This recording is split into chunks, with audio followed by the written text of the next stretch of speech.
Hi and welcome to SQE Success, your pathway to becoming an English solicitor. In this video, we'll explore 3 scenarios involving Rylands and Fletcher rule, a key topic in tort law under FLK 1. Let's dive in. Mr. A homeowner, uses a domestic oil tank to store heating oil for central heating at his home in rural area. The tank holds a standard household quantity of oil and complies with all local regulations.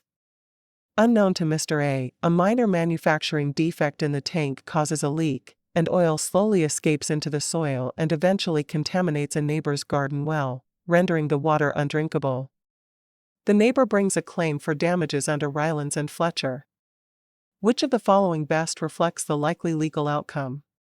A. Mr. A is strictly liable because oil is a dangerous substance and it escaped. B. Mr. A is not liable because he was unaware of the manufacturing defect.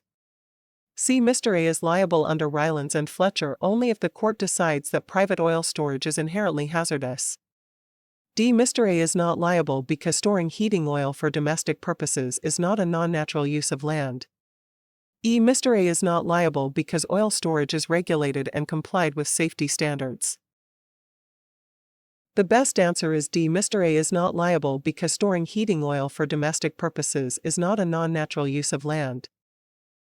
Under the rule in Rylands and Fletcher, a defendant is strictly liable if he 1. brings something onto his land, 2. that is likely to cause mischief if it escapes, and 3. there is an escape of that thing to another person's land, causing damage, 4. provided that the use of the land is considered non-natural or extraordinary.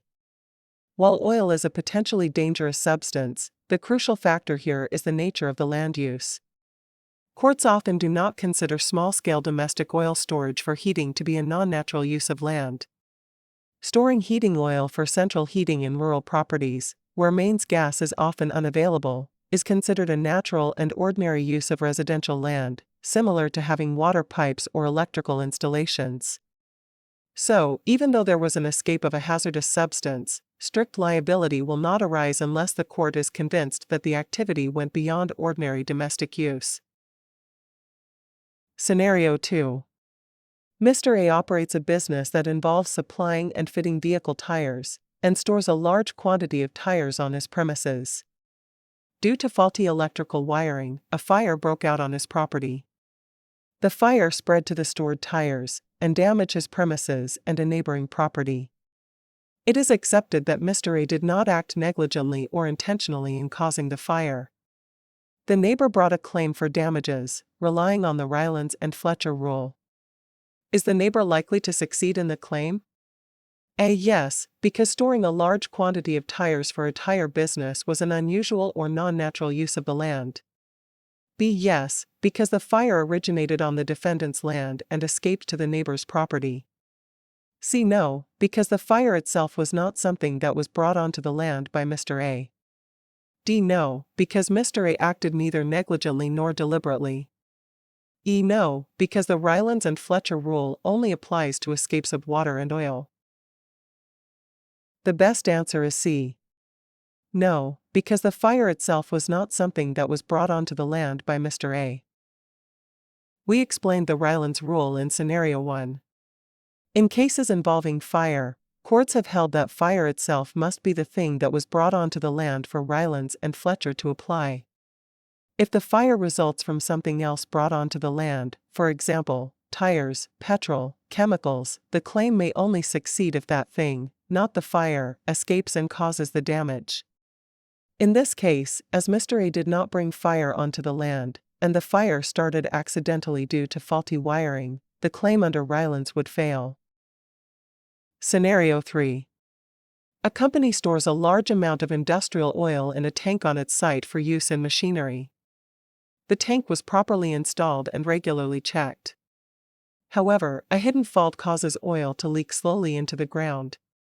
The oil reaches a nearby stream and damages a neighboring farmer's crops and groundwater. The farmer sues the company under Rylands and Fletcher. What is the likely outcome of the claim? A. The company will be liable under Rylands and Fletcher only if the court considers storing oil is a non-natural use of land. B. The company will not be liable because it acted without negligence and took reasonable precautions. C. The company will be liable under Rylands and Fletcher because oil is a dangerous substance and it escaped from their land and caused damage. D. The company will not be liable because industrial oil properly installed and regularly checked is not considered a dangerous substance. E. The company will not be liable because the oil did not escape onto land but into a natural watercourse. The best answer is A. The company will be liable under Rylands and Fletcher only if the court considers storing oil a non-natural use of land. This is a classic Rylands and Fletcher style scenario. We explained the rule in Scenario 1. In this case, oil is a potentially hazardous substance, and courts have previously held it to be capable of causing mischief if it escapes. The oil did escape and caused damage in our case. The defendant's lack of negligence does not protect him in strict liability claims. The tricky point is whether storing large quantities of oil constitutes a non-natural use of land. Courts assess non-natural use based on the context. If the court sees storing large industrial oil tanks on commercial premises as a non-natural use, then liability under Rylands and Fletcher will arise. This table shows how Rylands and Fletcher applies in different situations. In Scenario 1, storing heating oil for home use is a natural use of land. So even though oil escaped, strict liability doesn't apply. In Scenario 2, the fire that caused the damage was not brought onto the land by the defendant.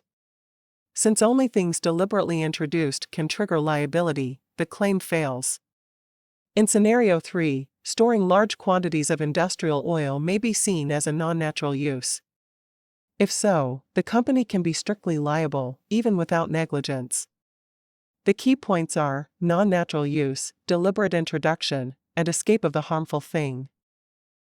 Have you noticed how a slight change of fact can affect the legal outcome? That's exactly the skill the SQE tests, and mastering it is key to exam success. I published books filled with MCQs, each built with 3 variations of a legal scenario to sharpen your analysis and deepen your understanding. It is a must-read to pass SQE 1. Turn your ambition into qualification. Begin your SQE journey to become an English solicitor.